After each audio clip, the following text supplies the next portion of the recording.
Hello, everyone. I know it's been a little bit, but I am back, and it is time for some playoff previews for Season 6 of the Lmshl. So, the first couple things I want to talk about before we really start diving in. First off, there will be an AHL video, so there will not be any AHL talk. I'll have a whole other video for them. So if you're coming here for the AHL, look for another video or podcast. I'm gonna try to get this up on Spotify as well as YouTube. So take a look, keep an eye out for that. As this playoffs go on and more teams get eliminated, I will definitely condense it into one video. But I plan this is probably going to be at least an hour, I would assume, because I have lots to talk about, lots of things to discuss, and we have 8 series to preview. So I'm just gonna put a whole other video out, just strictly AHL. So if you come in here for that, go to the other video or the other podcast. Secondly, I hope everyone had a great Christmas if you celebrate. This will be out before New Year, so I hope everyone has a great New Year as well. And we ring in the New Year with some playoff hockey in the LMSHL. So definitely excited to get that underway. If you're watching on YouTube, you see this awesome graphic made by Snake of all the playoff teams. So definitely excited to get this underway. And before I switch to the other screen, just to go over some of the matchups. So we're starting the East. So we have Boston versus Toronto, Washington versus Pittsburgh, Buffalo and Detroit, and finally Tampa Bay and Philadelphia. And then in the West, you have LA and Anaheim, Chicago, Vegas, Edmonton taking on Vancouver, and my Seattle Kraken taking on the Calgary Flames. So those are the matchups. We're going to start in the East, and we're going to take a look at the Boston Bruins taking on the Toronto Maple Leafs. So here is the tail of the tape. I'll make it a little bit bigger. I'll zoom in for those watching the video. There we go. All right. So in the season head-to-head, Boston went 5-0-1. Toronto went 1-4-1. So a bit of domination by the Bruins here. The Bruins finished first in the Atlantic. They went 44-9-1. Toronto fourth in the Atlantic. They're the second wild card. Boston best team in the Eastern Conference, so they get the wild card too. And Maple Leafs went 25-24-5. Taking a look at some of the special teams, Boston very strong on special teams. They have the third best power play in the entire league. So the number in red that you see there, that is in the entire NHL. So it's not the division, not just the conference, the entire league. So they had the third best power play at a 34.2% and the best penalty kill at 82.6%. So really strong marks there for Boston. Toronto looking at a 28.8% power play. That's good for 13th in the league. And a 72.9% penalty kill, which is 6th in the NHL. Looking at some goals for and against per game, Boston getting 4.28 goals for per game, only giving up 2.06. The man in between the pipes, big reason for that. We'll get to him in just a second. And Toronto, they are at a 3.72 goals for per game and a 3.65 goals against per game. Both teams have a positive goal differential. Boston at a whopping plus 120, and Toronto with that up with a plus 4. So overall, I think before I get to the individual players, I want to focus on Toronto for just a second. I think this is a improvement season from season 5. As most of you know, these two teams did face off in the playoffs in the first round last season, and Toronto with the big upset in that series. But even if you just put that to the side for a second, I think this season was a good improvement season for the Leafs. It starts with their top pick, Billy Kay. 76 goals, 53 assists for 129 points. That is the most points in the NHL, led the league in points. And for Boston, they Tim Fairview, their owner, 57 goals, 38 assists for 95 points, and a ton of hits. I believe he led the league in hits as well. So Timmy getting it done for his team.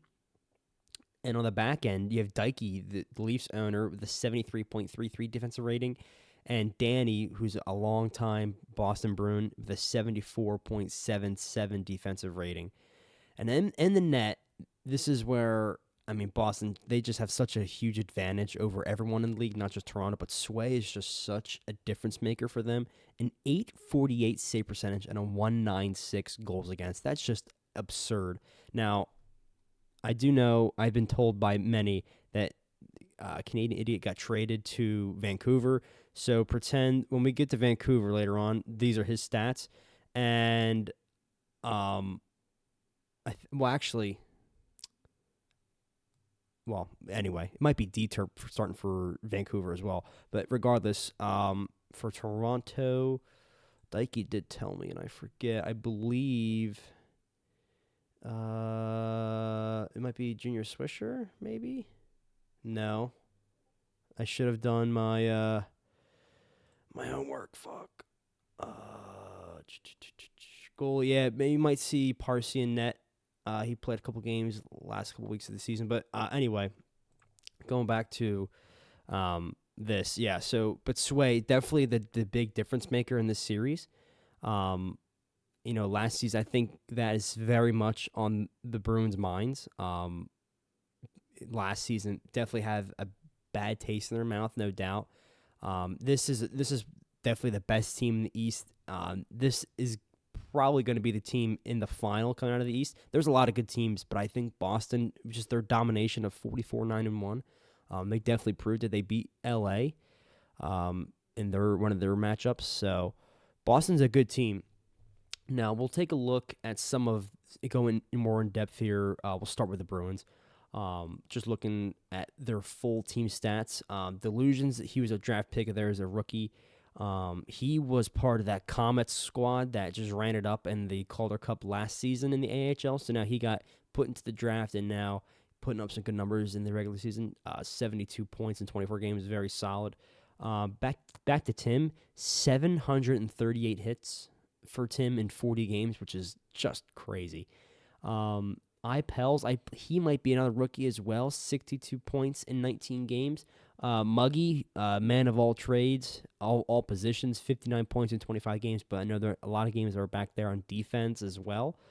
Cornish, he's been there for a while, 45 points. Rhyme, 42 points. Archie, 40 points. He's a defenseman as well. And then Danny, like we already mentioned him, he's got 33 points as well. And then if we go down to Sway, we can take a look at his full line of work this season in 48 games. So he played 48 of 54 games. That's also impressive. 38 of them were wins. 38-9-1 was his record. Again, like I said, 196 goals against, 848 save percentage, and a whopping 8 shutouts, which is just crazy. So yeah, Boston very strong on paper. These stats don't lie. There'll be a tough out, no doubt. Now for the Leafs, let's go over to them. I keep harping on the fact I think they've really improved. This last season, there was a lot of like automatic wins and you played them, but this season, man, they play you tough. Speaking from experience, calling some of their games in our live streams as well as playing them playing with Seattle, playing against them with the Kraken. This is a tough team. They gave us a pretty good run for our money, a very solid, structured team. Again, Billy leading the way, 76 goals, 129 points. Right there up there with Tim, 719 hits. No one comes close to those two. Then you go down Jamar, 52 points. I think he plays a pretty mixture of center and D, if I'm not mistaken. Let me take a look. Yeah, a lot of lefty. Oh, that's all defense. Well, that's pretty impressive. 52 points in 38 games. Good for him. Has a 72.76 defensive rating. I really like these giveaway, takeaways, interception stats. Definitely more than 1-to-1. The giveaways and interceptions. The takeaways are also good.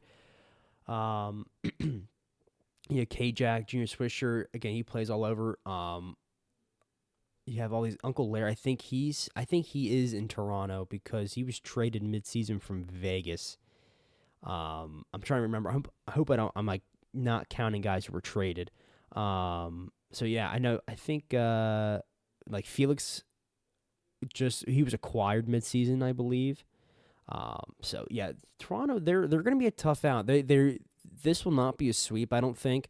I'll get into my prediction at the end. As you all know, I do provide predictions for all the series. But I do have something cool, something new and cool to show you. Now, this is per 60 stats, and I want to thank Useless for giving me this because just some other different ways of looking at stats and what the picture really shows. So what this, and for people on who are just listening to this, I'll try to explain it the best I can. But if you're watching on YouTube, you can see that all of these columns. So this is all the same stats from the website, but they're different.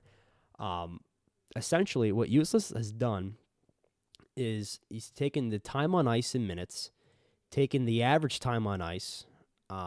So divides this by the time on ice, divides it by 60, and then so that's in this G column, and then all of the metrics that we just talked about on the main screen, he divides it by that column in G. So the average time on ice, he divides it. So 95 points for Timmy, divide that by the G column, and you get 2.411.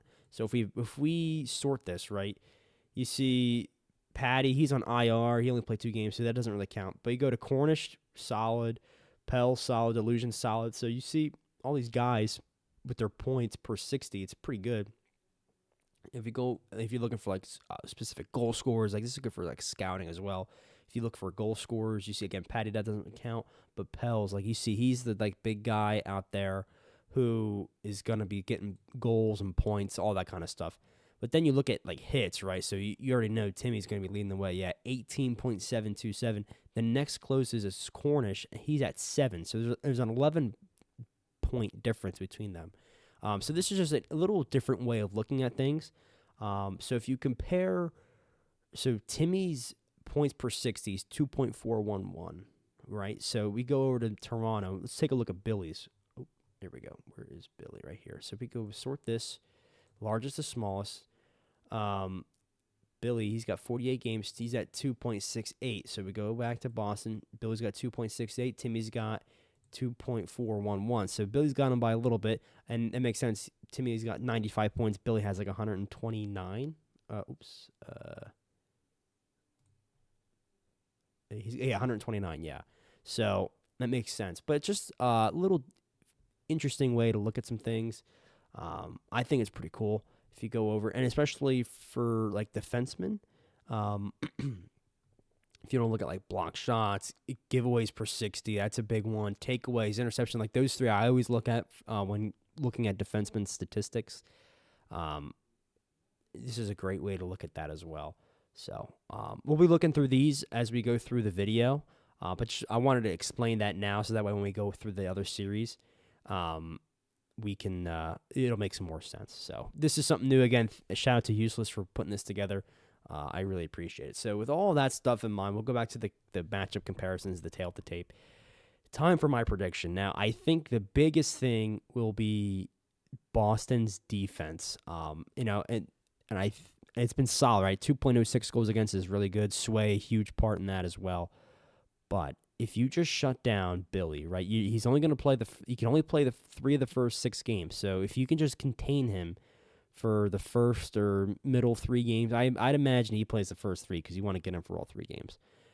If you just shut him down for those 3 games, and even if you like lose one, like if you lose a nail biter 3-2 in overtime or 4-2 with an empty netter or anything like that, you win the other 2. I would consider that a net gain for Boston because now you have to win 2 more against Toronto's second line. You don't have to worry about Billy being out there. And I think Boston's depth will be the difference in this series. I think having Sway, who in my opinion is the best goalie in the league for all the games, will also play a huge part in this. So I'm going to say Boston wins this in 5. However, don't be surprised if this series kind of goes like a little further than you think. Now, I know everyone last year thought the same thing, and Toronto shocked the world. And I think Toronto, like I said all along, I think they've improved, but I think Boston definitely has a chip on their shoulder from last season. They want to exercise the demons, so to say.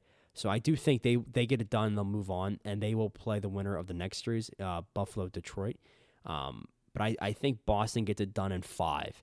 Now, I can definitely see this going 6 or 7. Now, if it goes to Game 7, I would actually take the Leafs because they're playing with house money. They get Billy back for a game 7, and then crazy shit happens in a game 7. So don't be shocked if Toronto can make this somewhat of a series, but I do think in the end Boston does take it in 5, and that will be my official prediction for the series. So, yeah, so that's what I'm thinking. So now, with that in mind, we'll switch gears over to Detroit and Buffalo. This is going to be a really fun series to watch and to follow along with. So we'll take a look at some of their tail of tape stats. So they split the season series 3-3. Buffalo finished in second in the Atlantic. Detroit in third. They were Buff Sabres went 28, 25-1. The Wings went 26, 24-4. Looking at special teams, Buffalo not really having much success on the special teams, especially on the power play. 21.6%. That is second to last, the 19th in the league, and a 69.3% penalty kill, which is 14th in the league. Now, Detroit, this could be something to watch. Detroit has a 33.7% power play, which is good for 4th in the league. So watch for this Buffalo penalty kill against this Detroit power play. And Detroit has a 70.3% penalty kill, middle of the road that's about 11th in the NHL. Looking at the goals for and goals against, Buffalo is at a 3.04 goals for per game. They are at a 3.43 goals against, so they're at a net negative in that. They're at minus 21 goal differential. Detroit, they're at a 3.48 goals for and a 3.41 goals against. They're just at a positive at a +4 for the season. Now, looking at some of the individual stats here, Stu, he was their top draft pick in this past draft. Buffalo traded a lot of assets to get him, and it has paid off. Finishing second in this division is tough, especially as relocating from Anaheim to Buffalo and being in this division with Boston, Detroit, Toronto, and Hartford. Not easy, and I think trading all those assets on that draft night for Stu definitely paid off. 35 goals, 49 assists for 84 points on the year. Maniac Mayo, he's their top defenseman, an 81.63 defensive rating. And I Kill You is going to be in the net most likely. 8.66 save percentage and a 2.55 goals against this season. Now for Detroit, you're looking at Booch. He was their, I think, 6th overall pick in the first round. He was the first round pick, I believe 6th overall, maybe 5th. I believe 6th though. He had 31 goals, 46 assists for 77 points. Their top defenseman, Pastor, he's at 75.46 defensive rating. And, of course, my good friend Big Cheese, .812 save percentage and a 3.29 goals against.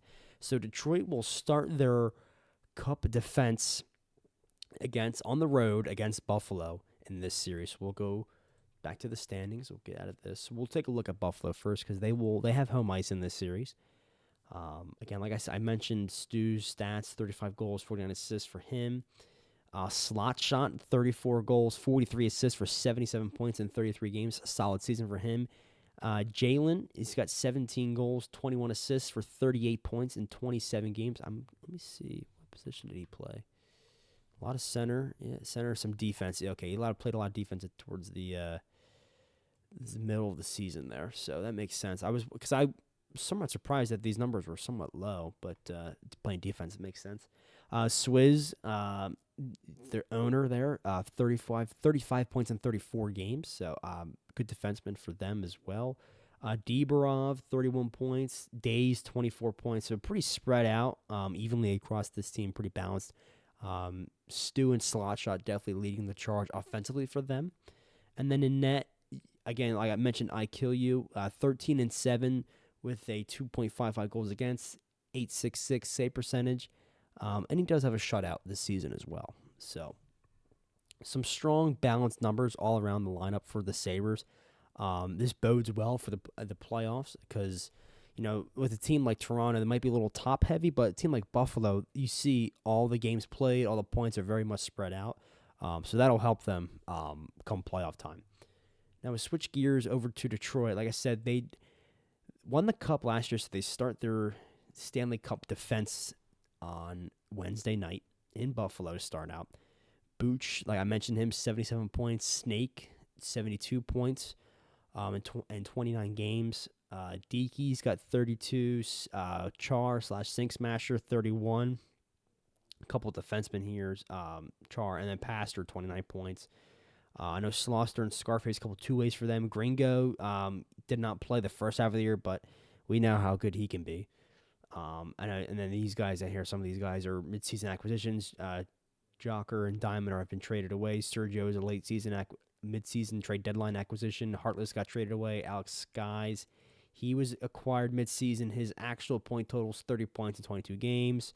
He was on Pittsburgh and then briefly back on Vegas and then ultimately traded back over to Detroit. And then these guys out here, two ways and traded away. And then, of course, Big Cheese, the main guy in net, 16 and 16, 3 overtime losses, 3.29 goals against, 8.12 save percentage, and 2 shutouts for the Cheese. So overall, this is going to be a really good series because you can see some balanced numbers up here, similar to Buffalo. You have 2 guys leading the way offensively, and then some balanced, some throughout the lineup, up and down. You go further down. So it might come down to availability. I think the depth will certainly be tested. However, I think this is similar to I'll go back. Oh, let's go over to the per 60. Yeah. Let's see this. So we'll go to the Sabres first. So we look at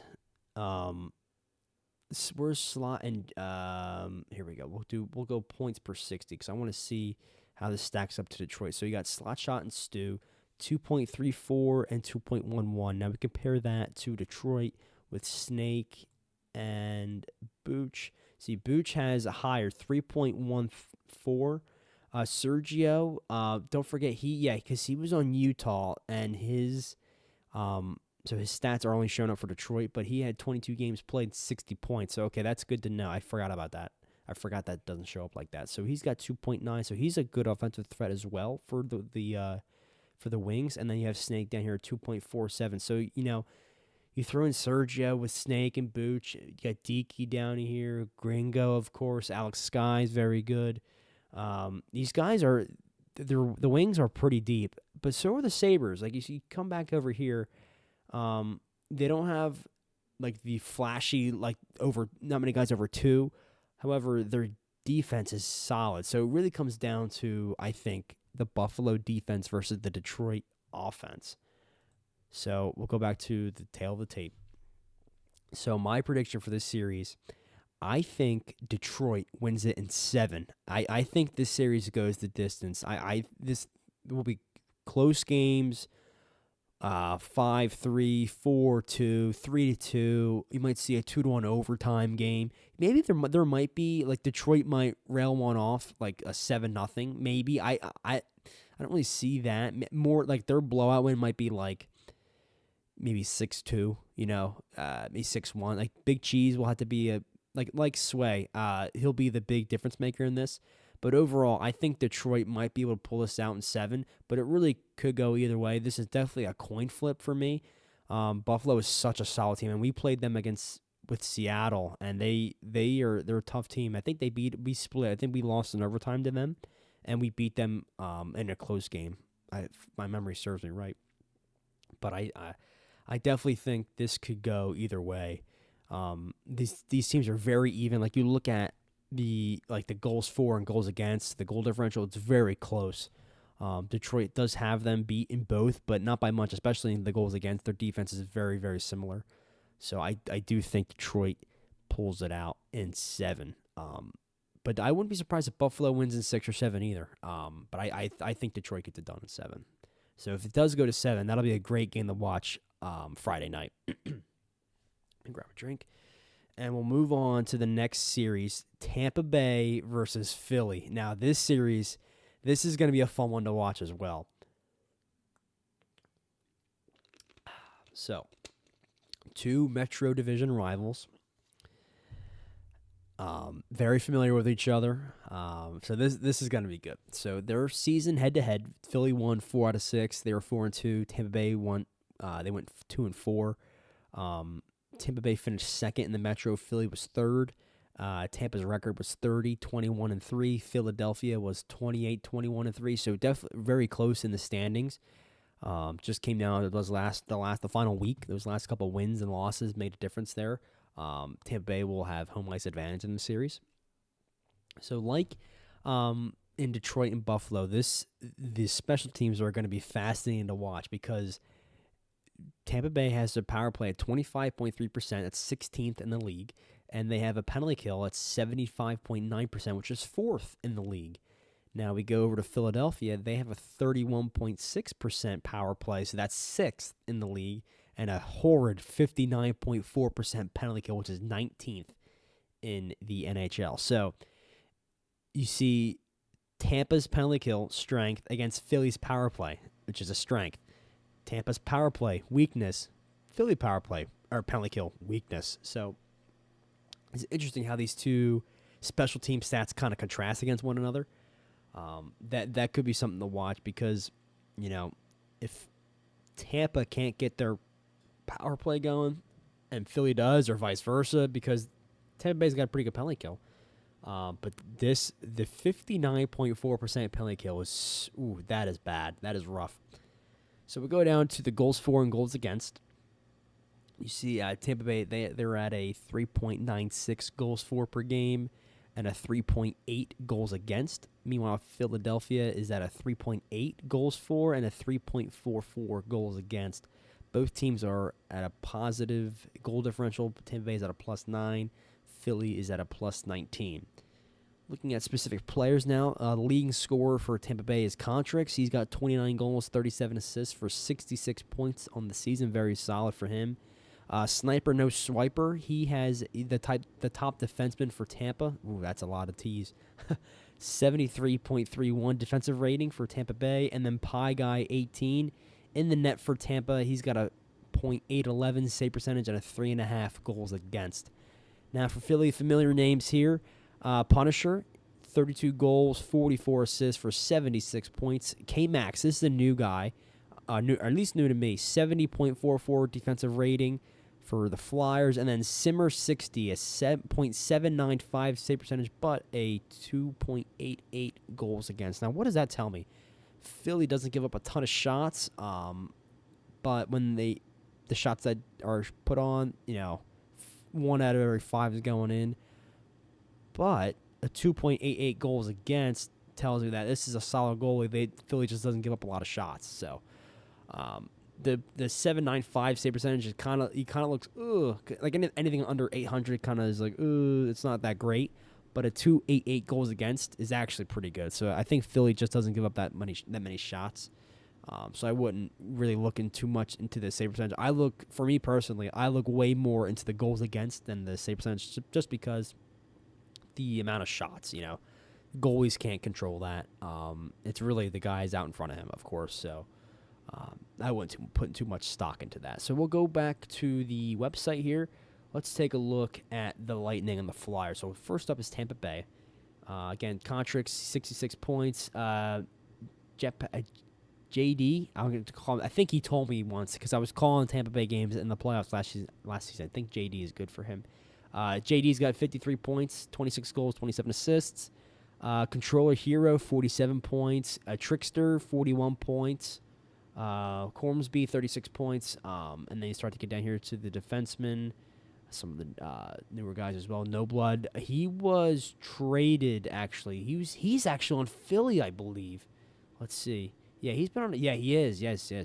He started out in Tampa, then he traded to New York, and then he is now on Philly. So he's actually on the opposition. So we'll look at him in just a couple minutes. We'll look here now at the goalie. So my favorite player from the Season 5 playoffs, my man Rucchini. Now, unfortunately, he was traded to Colorado and has since left the league and moved on. So he is not on Tampa Bay anymore. But the legend of Rucchini in the Season 5 playoffs will never die with me. At least if I'm covering it, I will always remember that. That guy played, you know what, fuck it. I'm bringing his stats up because he was so amazing in that playoff run. Season 5. 1.68 goals against and an .896 save percentage, and before the Cup final, that number was in the 900s. It's unreal. 5 shutouts was crazy. They had Pittsburgh in the first round, then they played Toronto, Philly. This is a rematch of the Eastern Conference Finals from Season 5, and you can see some of the. It was a sweep from Tampa, so you see 4-0, 8-2. So they had a medium win, and I'm not sure how I forget how that game played out. A blowout, close, and then really close. So Tampa Bay really had their way with Philly last season in the Eastern Conference Finals. And then you see here they lost to Detroit in 6 in the Cup final. They won a close one 2-1. Then they lost a close one 3-1. They won again 4-1. Then they just rattled off a couple of close losses. And that's the way it goes sometimes. But, yeah, you see like this 6-3 Detroit right here in Game 5 definitely hurt the old statistics a bit. But that's the way it goes sometimes. So anyway, enough of that. That's last season's lore. We'll look at Pie Guy. So he's going to be definitely the guy in net for them. They acquired Devil Dogs from Colorado. I believe that was probably the same trade that they got from Rukini. But anyway, enough of that yapping. Pie Guy, 13-11. Again, 3.5 goals against, 8-1-1 save percentage, and he's got a shutty as well. So some nice stats there for him. Now we'll look at the season 6 per 60 stats. Okay, so again, we'll go to Tampa first. I'm really interested in the points per 60 and how they stack up against Philly. I'm gonna imagine that Punisher is likely up there for the Flyers. Holy shnikes, that is fucking bright. Okay, or Silky. Okay, yeah, he's up here too. There's No Blood. Yep. So No Blood, his full season stats: 64 points in 20 games. That's very solid. He's got 3.18 points per 60. Silky, he's got 50 points in 15 games. They just got him playoff eligible. Well, when was his last game played? Oh wait, we didn't even look at the Flyers. Shit, dumbass. My bad. I'm too busy yapping. So we got Punisher. He's got 76 points. Paul has got 68. Bowler Fett. He is a draft pick as well. I'm really a fan of his game. 56 points in 26 games. Silky, 50 points in 15 games now. Well, has he been active lately? Yes, he has. Played in the second to last week. So he probably will be a factor in the playoffs. Now, is Morpheus still on the Flyers? Because he kind of bounced around a bit. Yes, he is. Okay, so he's still there. So he'll probably be playing Thursday night, I'd assume. Deemer is in there. James Jan, he was on Utah to start the year. He must have gotten traded. He's got 31 points in 18 games. So, yeah. And then here's No Blood again. 18 points in 4 games, but you got to remember he was all over the place this season. 64 points in 20 games, like I just mentioned in the other screen. And then in the net, I believe Simmer 60 is getting these games. Although Poppy had 19, I believe Simmer 60 is getting these playoff games. Again, 14-9-3 is his record. 2.88 goals against. Not a great save percentage, but again, I think it's the lack of shots, and then the one shutout for him as well. So some good stuff here for Philly. Now we'll go back to that screen. So again, Silky's got 3.3 points per 60. No Blood 3.1. So they got 2 guys over 3, which is I think that's pretty good. Go to Tampa. They don't have 1 over 3. Uki, he's got 2.9. JD's got 2.8. So they're right up there as well. Wulu Wade's got 2.5. So they're not that far off in terms of like the level against the Flyers. But if we go back over here to Philly, because we did talk about Tampa Bay for a bit. So you go back over here to Philly. Morpheus, again, these guys had some pretty solid seasons. Morpheus almost 70 points. Paul's got 65 points. Their points per 60 is all over 2.5 for all these top 5 guys. Silky, No Blood, Pun, Paul, and Morpheus. And even Bowler's got 2.1, but I think he has some games played at defense, if I'm not mistaken. So I think he's a center and a right D, perhaps. Yeah, right D and center and a little bit of wing in there. Yes, mainly center and a little bit of right D. So imagine if he played the full season, like all 24 games, at forward, he would probably be above, like he would have like over 2.5, 3 points per 60, I would imagine. It'll be interesting to see where they slot him in the playoffs because for those who don't know, you can only play 3 out of 6. The first 6, then anyone can play Game 7. So I would imagine. See, again, I'm just kind of taking a shot in the dark. Bowler might be centering like a No Blood and a Pun, and then you got Morpheus going with like Silky and Paul. Maybe I'm not sure how they're gonna run that. And then you got like these guys down here, like Yamezon, Cud, K Max, and Winksta. Those are your 4 defensemen. So I'm not sure how they'll run it out, but this is a solid team. Look at all these guys; they have some great depth. Both like any combination of those 6 forwards, as a Silky, No Blood, Pun, Paul, Morpheus, and Bowler. Like any 3 of those 6 on a line, they'll definitely produce because you got some really good point scores, especially like No Blood and Punisher. They can really put the puck in the net. And they all can, but I know like those guys are definitely gonna be leading the way. Silky, of course, as well. Paul will definitely be setting those guys up, especially on their power play. If they kind of get that going again. Their power play is 6th, right? So and they have all those great guys up front, so that's not surprising. Now for my prediction, these series are really good because these are probably the best playoff series we've had. Because wait till we get to the West. Hold off on LA because they're just going to run through Anaheim, I fear. But if you look at all these series, these are going to be close series. I don't think there's going to be sweeps, any of that stuff, which is good, right? However, my prediction for this series is Philadelphia in 6. Yes. So I don't know how Paul's going to feel about that because I think last season I predicted them to lose in the first round. I forget who they played. They had, oh God, Hartford. That was the 2-7 series, I believe. Let me find that. Let me see. Let me go to. Well, it doesn't. No, they definitely had Hartford. And I think they lost they won in 5, I think, and the one they lost might have been in overtime. Anyway, I think Philly's gonna win this in 6. Tampa Bay's got some great defense and balanced scoring, but I think the main difference is going to be Philly's power play against Tampa Bay's power play. Now, I know the penalty kill is horrible. I get that, but you got to score goals, right? Obviously.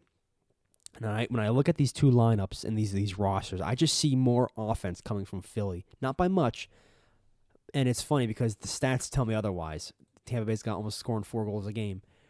But I think in a playoff series, stuff changes, man. The regular season goes out the door. I think when it comes down to it, I think Philly's top guys, Punisher, Silky, Paul, like all these guys, they'll step up. Punisher especially, he's going to be leading them.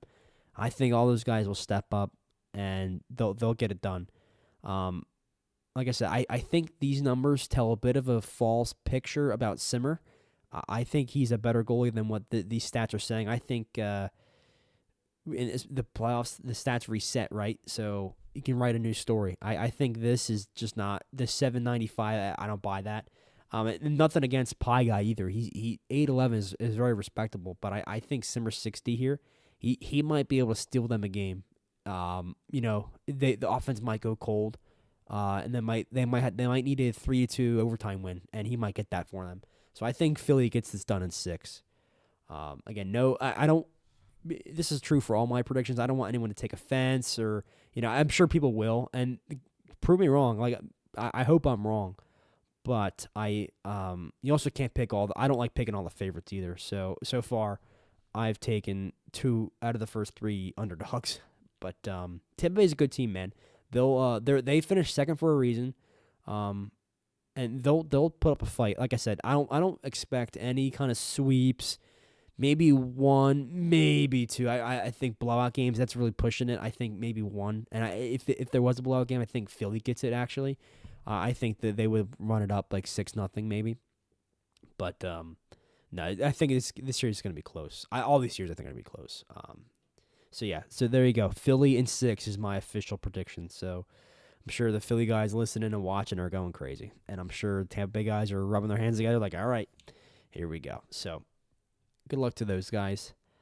Finally, the last series in the East, you have the Metro winning Washington Capitals against the Pittsburgh Penguins. Now, Pittsburgh was the first wild card. They finished fourth in the Metro. Like I said, Washington finished first.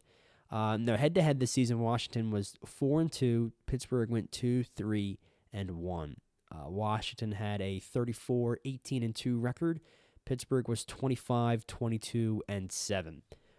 Looking at their special teams, Caps had a bit of lackluster on the special teams, 27.3% power play, and a 69.7% penalty kill, 14th power play, 13th penalty kill, so not great. Pittsburgh, meanwhile, they had a 31.6% power play and a 71% penalty kill, so that was 9th and 10th in the league, so middle of the road for them and towards the back of the pack for Washington. Now, goals per game, they're pretty even. So the Caps have 3.81, the Penguins have 3.8. So, again, pretty much a wash there. But where the difference really comes in is the goals against. Now, Washington has 3.2, and the Pens have 3.74. So it's a huge, huge, huge difference there. And so that's really the reason why these teams are where they are in the standings, right? So Herb leading the way. Oh, well, hang on. The Caps had a plus 33 goal differential. Pens only had a plus 3. So very slim margin for Pittsburgh there. Caps really kind of opened it up there. So looking at the individual statistic for the players. So Herb, he was a draft pick for Washington. 56 goals, 50 assists for 106 points. Complete luck. He had a 74.88 defensive rating. And in the net for Washington is Felixier. He had a .821 save percentage and a 2.89 goals against, so very solid numbers there. And for Pittsburgh, for their offensive leader, Snow, 37, not the owner Snow, not Snow KD, but Snow, 37, 48 goals, 52 assists for 100 points even. Trey, 67, their top defenseman, 76.5 defensive rating, and Pack the Bong. Some ugly numbers here, 7.46 save percentage and a 4.45 goals against, so not great. So let's take a look at some of the full stats here. We'll start with Pittsburgh. We'll go to Washington. We'll switch it up. Wrong thing there. So, again, Snow, 41 games played, had 100 points. C-Mac, he was C-Mac was taken into by expansion by me, by Seattle, and I traded him to Pittsburgh for Poots. So he had a solid season, 67 points for him. Savoy, 65 points. Snow KD, 43 points. Old Bongwater, 39 points. Kushkov, he's not playoff eligible, I don't think, unless he had some goalie games. No. He might be a two-way, though. Let's see. No. Okay, so he is not, unless I'm missing something. No. So he's not playoff eligible. Toxic Decay, he is a draft pick of theirs. Pack the Bong, we just talked about him. He played out a couple games. Trey, 67, 22 points. He's their top defenseman. Some real good defensive numbers here. 119 giveaways, only with 90 takeaways and 151 interceptions. So pretty solid stuff from Trey, 67. And then some of these guys down here, traded away, two ways, all that kind of stuff. And then in the net, again, Pack the Bong, not great. They also have for the Win Whispering. I think this is also E-Dubs. Now, this is interesting because he has a 14-1-2 record, so very, very good. Maybe not great availability, maybe, but a 2.41 goals against and an 8.55 save percentage. So really strong numbers from E-Dub. I know him as E-Dubs for him. No shutouts. But so we'll see who gets the games in net for the playoffs. Now let's look at his game log for just a second. So he just played in net the last couple weeks here, but the last two Fridays as well as that Thursday. So maybe a game 7 for Pittsburgh. He might find himself in the net. So we'll see. We shall see. Now we'll go to Washington, see some of their roster players and their stats. So we'll go to the Metro here. Again, Herb, he had 106 points, 35 games. McGee Sean, 65 points. Tech had 63 points in 19 games. Oh, my God. Yeah, so he kind of bounced around. I know he was with Chicago, then briefly with Philly, then traded to Washington. So his full season stats, well, yeah, let's see that 74 points in 25 games. So pretty solid stuff there. Again, complete luck. Touched on him earlier. 41 points in 25 games. This guy got banned. Stangs, he's very solid. Let's see. I know he played some goalie, I'm sure, as well. He had 12 games in net, 9-3. But playing out as a skater, 39 points, 18 games. What positions was he at? Center. So pretty much all forward positions: center, left wing, and right wing. Okay. Namphy, good defenseman at Olympio. Let's see. He didn't play a whole lot. Let's see. When was his last game? It was the last week of the year. Okay. Okay. How much? He had 26 points. Yeah, not horrible. Mainly center, I believe. No, left wing. Left wing. Okay. Maybe he changed it up. I don't know. Yeah, and that's pretty much it. Again, more guys who were two ways and traded away. The beater 48, is he still on the team? Yes, he is. He went 8-5-1 in net, 264, 826 save percentage, 3 shutouts, which is impressive. We already touched on these other two guys up here, Stangs and Felix. So yeah, now we'll go over to the per 6 stats. We'll go to the Caps first. So again, I like to take a look at the points per 60 first. So Herb, he's got 2.9, Tech 2.8, Jocker. Oh no, he is on there. I thought he got traded. No, he did get traded. He had 19 points in 8 games. Okay, and his full season he had 42 points in 16 games. So he will be available in the playoffs. That completely blanked my mind. I thought he got traded, but they acquired him. I thought he was with someone else. He's at a 2.5 as well. So 3 guys up here with over a 2.5. This guy got banned, like I said. Stangs with over a 2. Okay, so a few guys here. Those top 3 in particular are intriguing to me. Now we'll go to Pittsburgh. Points per 60. So this doesn't, only 1 game play doesn't count. Pack the Bong, he might be in net, but I don't know. 8 games is not a huge sample size. Really, Kushkov's. Oh wait, this guy he switched his name. Okay, so he is playoff eligible. I didn't realize he switched his name. What is that logo? Okay, useless. All right. So 20 games played, 60 points, very solid for him. 2.9, C-Mac 2.7, Savoy 2.6. Did I miss someone? No. And then Snow 2.3, Snow 37 2.3. So yeah, they got some good scoring here. Really looking at these guys right here. Even I'll throw Snow 37 in there as well. These, how many they got? 1, 2, 3, 5 guys. Yeah. So Kushkov, C-Mac, Savoy, Old Bongwater, and Snow 37. These guys with some strong numbers for Pittsburgh. And then kind of go down here again. The defensemen, Trey, Poirier, Toxic Decay, Joseph Miles. These guys, these are the main defensemen. He's on there as well. Baked is solid because he was drafted by Vegas and got traded there. That might have been part of the Alex Skies trade, I believe. Yeah, early in the year. So he's a very solid defenseman as well. So look out. Pittsburgh has some really good defensemen. I will say.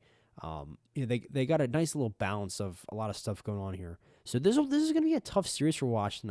I don't think people understand, or I hope people understand how actually pretty good Pittsburgh is. This team reminds me a lot of what I was talking about with Toronto. A lot of improvement this season from last. Now, will it really matter in the playoffs? I think not. I think Washington wins this series, and I will tell you why. I think it's going to come down to goaltending. Now, if E-Dubs is in net, my answer might change. So I'm just basing this off of what I see in front of me. Again, I'm not in the Snows. I'll call them the Snows, Snow KD and Snow 37. I'm not in their, in their heads. I don't know what they're planning for the series, but what's his nuts? Pack the Bong. He got the lion's share of games. So I'm assuming he's going to play the most in net. But if E-Dubs finds himself in net, then it's a different ballgame, in my opinion. Pittsburgh has some very, very good defensemen. I'll pull this back up again because I in my opinion, this, outside of like some of the top teams, like your LAs and even like Boston, like you count those teams out. But like Pittsburgh, they got a really top like defensive core in my opinion. You got Trey 67. Oops, here we go. So you got Trey 67. He's the top defenseman for them. Toxic Decay, I believe he is a right D. No, left D. Excuse me, left D. So there's a pairing because I think Trey. Because I remember I played against him. I was left wing. He was right D. Yes, he's right D, mainly right D. And then you go down here some more. You got Baked. He has 15 games, so he's eligible. He's a right D. I remember him from Team USA in the World Juniors a couple of months ago. And then you have 09, Just Miles. I don't know if 09's eligible or not. He's got 16 games, so he's good to go. So he's available on the back end as well. Just Miles, I believe, might be a defenseman. I don't even know if he's... no, he's a bit of a both. Okay.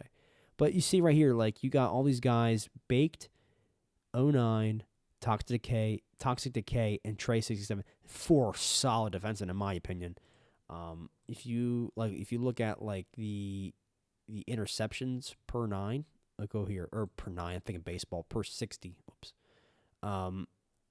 Poirier, I don't know if I think he's on Detroit. No, I'm thinking of someone else.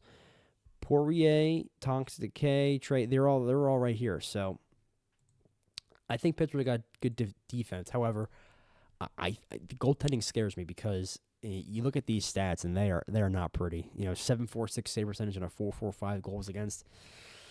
I don't know about that. So I think when it comes down to it, I think Washington wins it, and I think they win it in 6. So I think their offense will just be too good. They'll overmatch the goaltending. And unfortunately for Pittsburgh, an improvement season ends, in my opinion, in 6 games in the playoffs.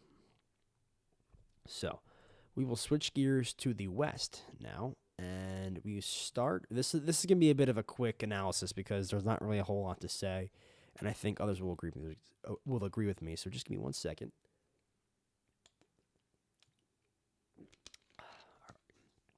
Alrighty. So, LA and Anaheim. Now, unfortunately for Anaheim, this is going to be a quick series, and this is I want to preface this like preview of this series by saying none of this is a knock on Anaheim. I think this whole spiel that I'm about to give will be true for every single series with LA. The only team, in my opinion, in the West that has any kind of chance with them is Chicago, in my opinion. Vegas, nah, and the Northwest teams I don't think are strong enough, including my Kraken. And they might listen to this, and trust me, I love my guys. I really do. I think we have a great team, but LA is just a different world, man. They're on a different planet. So not surprised, they went 6-0 against Anaheim. They went 6-0 against most of the division. They only lost 3 games the entire year. They went 51-2-1. And meanwhile, Anaheim went 19-33-2. So I mean, again. Special teams numbers for LA, 31.6%, 7th in the league. Penalty kill, 79.1%. That's second. I mean, Anaheim's power play, 13.8%, 20th. That's dead last. That is horrible. And their penalty kill, 65.7%, 16th. Not great. Not good at all. LA scores 5.63 goals per game, and they only give up 2.06. Their goal differential is plus 193. So, meanwhile, you have Anaheim. They score 3.02 goals per game, give up 4.15. They're at a minus 61. Pre-cut clubs got 101 points. Mr. Torts, he's a very good defenseman, 79.88 defensive rating.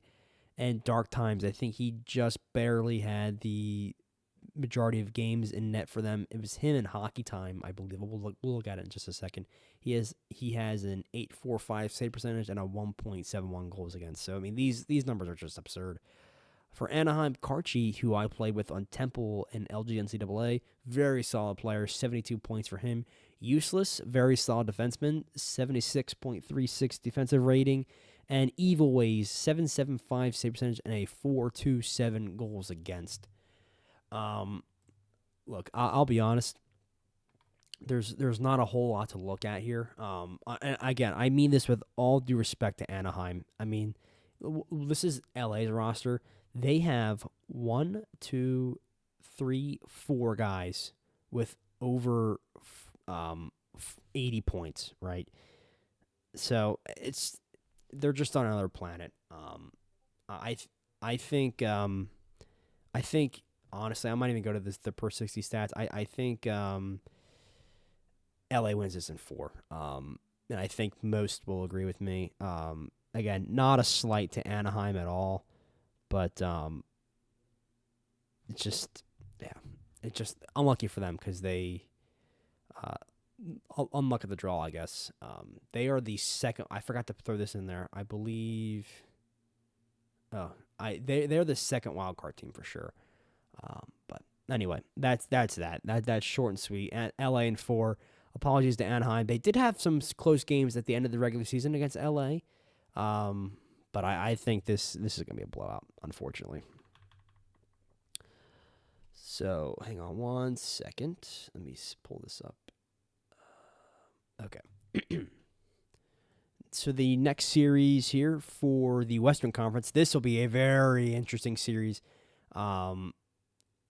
because I think there might be some. Now, I don't know if I'm manufacturing this, but I think there might be some bad blood, mainly from Vegas' side. They're not too happy with me. I from my power rankings, they took some exceptions to that back, you know, a few weeks ago. Chicago, they started out slow. They had a couple of forfeits, I believe, and then they really, ever since the second week of the year, they just turned it on. But I think two of their forwards were to Vegas, so this is kind of a asterisk here. Keep this in mind. 3-3, and then Vegas is 3-2-1. But two of Vegas' wins were forfeit wins, so just I believe because they played them like the first Friday of the year, and I don't think they had enough guys, so. I think that's the case, but just keep that in the back of your mind. We look at power play. Some very strong special teams in this series. For Chicago, 32.1% power play, a 72.7% penalty kill. That's 5th and 7th in the league, so top 10 in both categories. Very good. But Vegas, the top power play in the NHL, 36.5% first in the league, and a 71.1% penalty kill, which is 9th. So all top 10 marks across the board here. 4.31 goals for per game for Chicago, 319 goals against. And Vegas is at a 407 with a 311 goals against. So it's pretty even when you think about it. Chicago's goal differential is plus 61. Vegas is at plus 52. So again, just a matter of a couple games here, a couple wins. This is probably even closer. Excuse me. Now here, I have really something to pause and talk about here. Cam, they acquired him, I think the first Friday or the second Friday of the season. And ever since then, this guy completely turned Chicago's season around.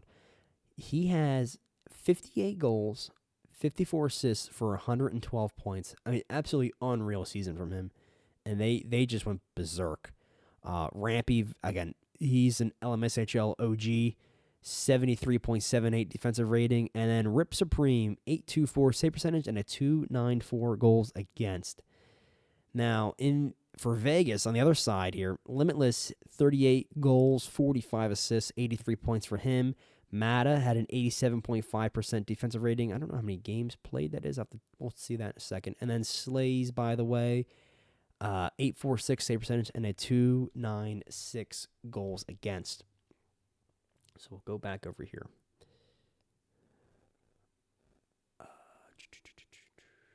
So we'll look at Chicago first.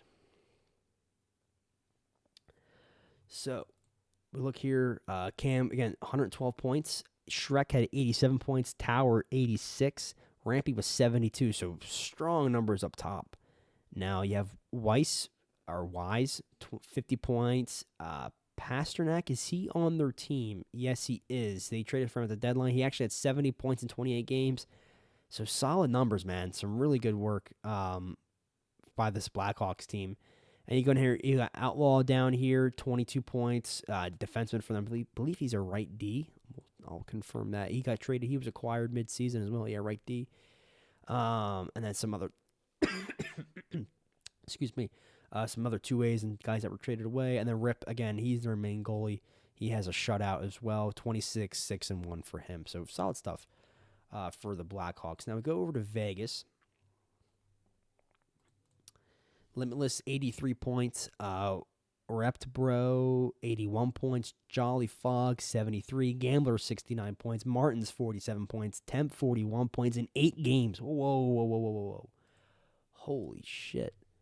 49 points in 10 games. He was on Boston. He got traded to Vegas. Why the hell would they trade him? Is he a two-way? Oh, he is. Holy shit. Damn. Okay, so he's definitely eligible, so he'll be playing. Where I missed. Z Mattis. So he had 20 games. So 20 games, and he had an 87.5 defense rate. That is very impressive. Sask Wall, is he? He is on their team. Okay. Again, it's hard to remember all these guys who were traded midseason, but so you got Mata and Sask Wall on the blue line. I know Uncle Larry got traded to Toronto. They have Abuelo Santos. He was acquired from Vancouver midseason. Yes. He's a solid defenseman for them. So they got some players.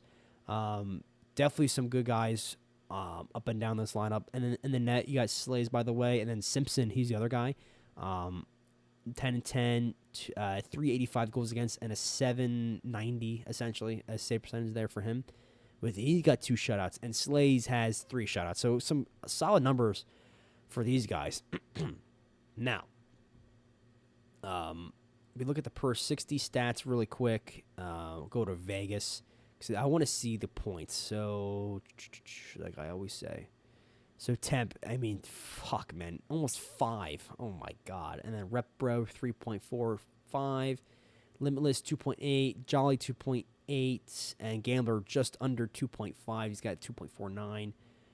Martin's right there at 2.3 as well. So we go compare that to the Blackhawks. And I assume this is going to be pretty similar. Holy shit, useless. This font is, oh, my, like yellow on the red. Oh, my God. I feel like I'm reading a McDonald's menu. Cam, 3.5. Mamil, 3.5. But I believe, 2 games playing. I think he got dropped, actually. Same maybe with Iginla. I don't actually remember. 4 games played. He won't be a factor. Tower, 2.8. Shrek, 2.5. Rampy, 2.5. And then Heedless, he's a 2-way, 2.5 for him as well.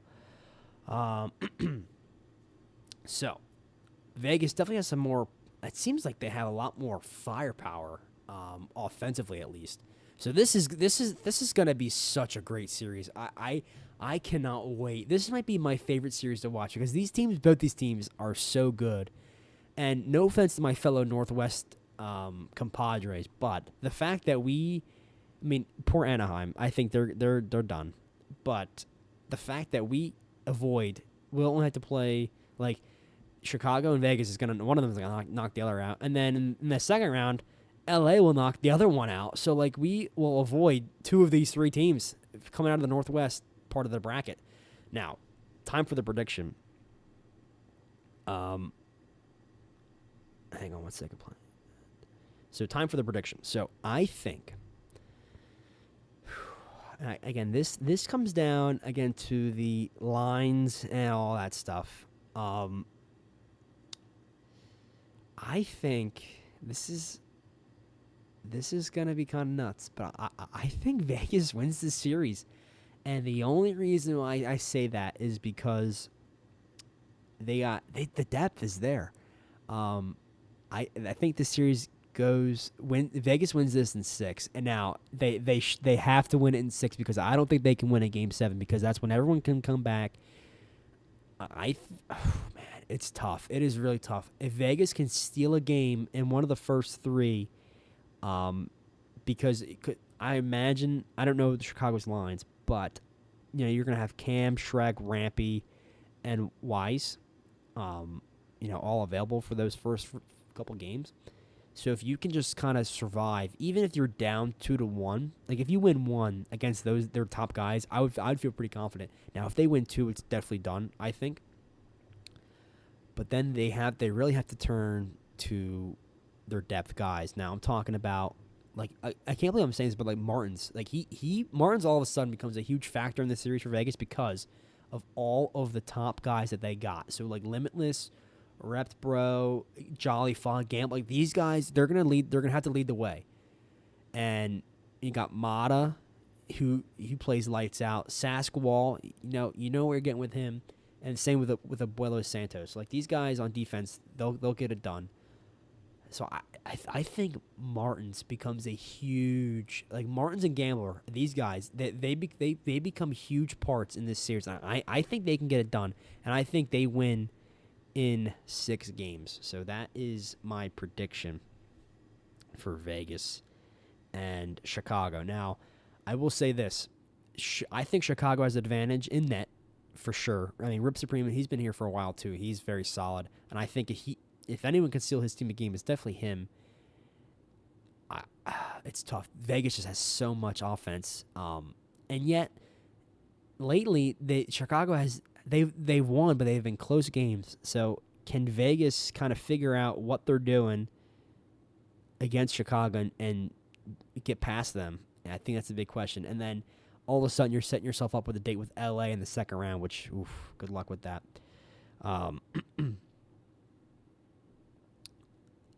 Give me 1 second. We'll go to the next. So now we're shifting to the Northwest. We got Edmonton, who finished first in the Northwest, taking on Vancouver, who was the second wild card. Again, these guys split their season series. Edmonton was 3-3, Vancouver 3-2-1. Opposite records: 27-22-5 for Edmonton, 22-27-5 for Vancouver. So now looking at special teams. Edmonton, 31.6% power play, 69.9% penalty kill. That's 8th and 12th in the league.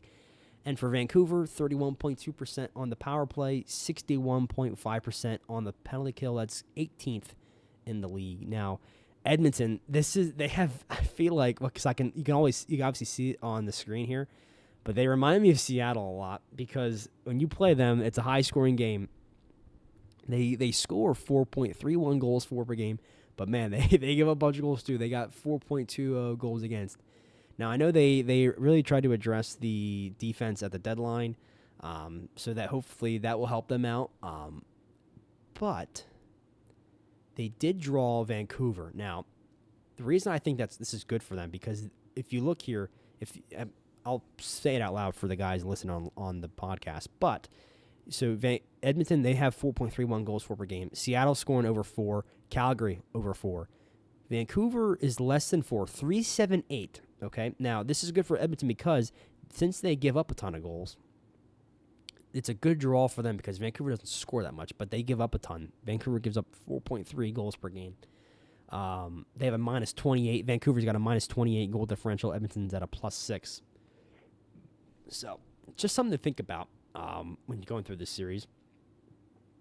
Edmonton's leading scorer is Black Sheep, 31 goals, 39 assists for 70 points. Lane, who they acquired from Seattle, their top defenseman, 75.15 defensive rating. And Royal Rum, their owner, 7.72 save percentage and a 3.19 goals against. Now, going over to the other side, to Vancouver, you see Eat Fresh, he leads the team in points, 39 goals, 33 assists for 72 points. Top Coffee, he's got 71.65 defensive rating, so he leads the team there. And then in the net, this is, I believe, D-Terp or Canadian Idiot, I believe. This is not Stern, so we'll look at that in just a second. So that's not correct, I was told. So we'll go to the roster. Go up here. We'll go to Edmonton first. So they've had a bunch of trades this season, but they're, again, top point getter, Black Sheep, but then they go down to Washko, 66 points, Kevin Jamo, 64 points, Roycroft, 63 points, Dump Truck. He actually got traded, I believe, to New York. Yes, so he's not on there anymore. But you got Cooper. He's been there for a couple seasons now. He was drafted in season 5. Mr. Pie Guy, Run Like Hell, I believe, is still there. She was traded mid-season. Yeah, she is still there. So she'll get you a bunch of points as well. She had, 100 points even on the year, 62 goals, 38 assists. Okay. A lot of giveaways, though. 350, only 78 takeaways, and 130 interception. But I believe she is a right wing because I played left D one night and she torched my ass. I know, Roy Croft, if you're listening, I hope you're smiling, pal. What a night that was, that Friday night. And then I know Whiskey Jan, they traded to Detroit. They acquired Def Shark, I believe. He is still on there. Yes. Okay. So he's there. Lane is there, I do know. Lone Wolf is not. Heartless, they just acquired. They got him from Detroit. He's there. Dime Supply's there. And then some two-way guys and some other guys they traded down here as well.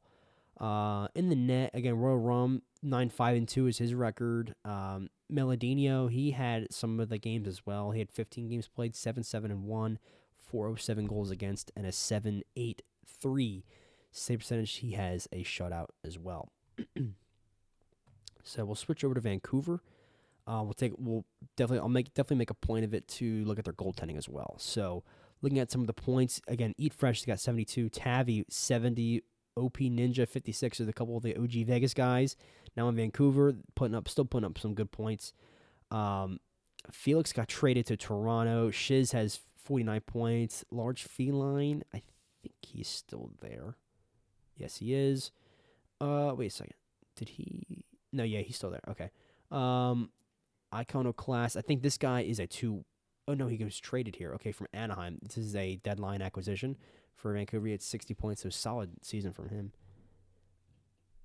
And then, again, some of these guys are some of the defensemen down here. Top Coffee. I think Mailman Nation, I think, is a defenseman as well. Oh, no, left wing. Okay. I know JCD is a defenseman. Daenerys, Buenos Santos is not there anymore. Now, in the net, you have Dieterp, who I know played against Seattle recently.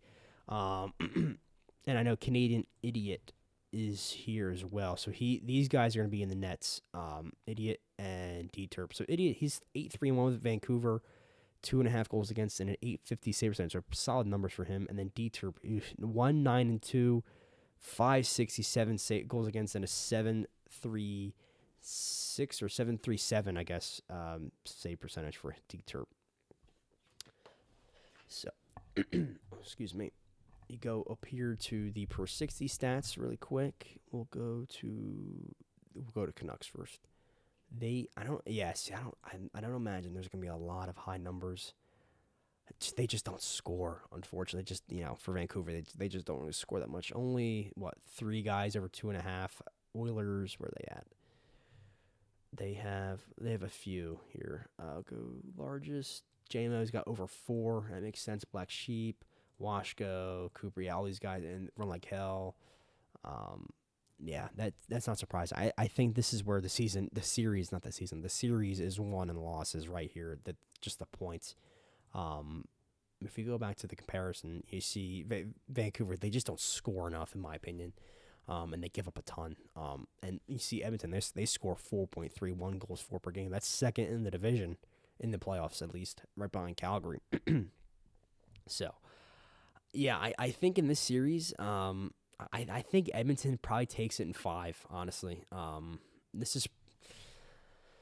It's tough because the goaltending is not that great. Like Dieterp, I'm not sure who's playing where. They acquired Canadian. How will he play? It's just the lack of offense for me. And I think they'll, if they can score, great. But the only way they're going to be able to win is if they win 2-1 or 3-2. And can they sustain only giving up 2 or 3 goals a game? I don't think so. Edmonton has just too much firepower, in my opinion. So I think Edmonton gets this one in 5. So again, apologies to Vancouver. Prove me wrong, because finally, the last series here, my Seattle Kraken taking on the Calgary Flames. Now, we will play the winner of the Edmonton-Vancouver series. So if Vancouver were to win, all of a sudden, the team that wins this series has home ice. So that would be fun. But this series is going to be fun. Very even. So Seattle and Calgary are 3-3 apiece, split the season head to head. Seattle 26, 21, and 7. A lot of overtime losses for Seattle. Calgary 27, 24, and 3. For Seattle, the special teams, so 29.3% power play and 73.6% penalty kill. So 12th in the power play, top 5, 5th in penalty kill. So solid overall. Now, Calgary, they have the second best power play, so 36.1% on the power play, 63.9%. Not a great penalty kill, 17th. So, again, you see like a couple other series earlier I was talking about strengths here. Calgary's power play against Seattle's penalty kill. How will that kind of shake out? Now, Seattle, man, so like Edmonton, this is when you play Seattle, it's very high scoring. 4.07 goals for per game, but man, 4.52 goals against. We give up a ton of goals. So this is fascinating. We lose a tiebreaker to Edmonton in the division despite having a minus 24 goal differential. Just nuts. Just absolutely crazy. Calgary, on the other hand, they have a 4.37 goals for per game, only 3.96 goals against. So that is lowest in the Northwest Division here. So again, Seattle minus 24, Calgary plus 22 goal differential. So it should be interesting how this kind of these such an interesting dynamics here. Seattle, such a weird statistical team. Very odd. Looking at some of the individual player stats, Poots, 55 goals, 59 assists for 114 points on the year. Heiskanen with a 77 defensive rating, and then Ace in the net, 788 save percentage, and a 4.21 goals against. Meanwhile, for Calgary, we have Dylan, 44 goals, 51 assists, and 95 points. Elo, 76.19 defensive rating. And Fergie/Belchy, he has an 835 save percentage and a 294 goals against. So solid numbers for him. Let's take a look at some of the stats. So go to Kraken first, baby. So Poots, 114 points, like I said. Cracky, 64 points in 19 games. Page, we acquired him from Utah midseason, so he actually had 89 points in 32 games. We acquired him back in November. And then Kai, 61 points, 22 games. Me, I had 40 points in 21 games, but I played a bunch of games of defense, and I was pretty fucking bad. I'll show you. I'll go over here. So a lot of lefty, righty, kind of all over the place. Played every position except goalie this season. Mainly played left wing, but we played right D for a bit to start the year, so that's why my numbers are a bit down. Also, because I just suck. Anyway. Yeah. So I had 40 points. Stroh, 30 points. Specs, he's a two-way. Specs, 27 points. Lane, not on the team. Random Gamer, 19 points. And the rest of these guys, Carpy, we just called him up, 11 points, 4 games. He's mainly a two-way guy. And then, of course, Ace in the net, 17, 17, and 5 was his record. He had a shutout there. I think we shot Vegas 6-0. So those are the player stats. We'll go to Calgary. Look at some of the points here. So, okay, so this is something else to think about. So, Hintz is not in the league anymore. Dylan, we talked about him. Irish Bastard, 71 points. Bubba, 62 points. Shane, 47 games, 51 points. He's a defenseman. Dave, 50 points. Sharp Show, 30 points. Thamsy, whatever the hell his name is, he just got banned. He has 69 points. That's a tough loss for Calgary. Elo, we talked about him. He's on defense. And a bunch of other guys down here that are, two ways and AHL guys are traded away. And then you have Belchy here, 10-7. We talked about him. Kyle Wright Music, 9-6, 420 goals against and an 830 save percentage. 2 shots for him as well. Oh, my voice is starting to go. Hang on, let me get a drink so I can finish this out and we can call it a day.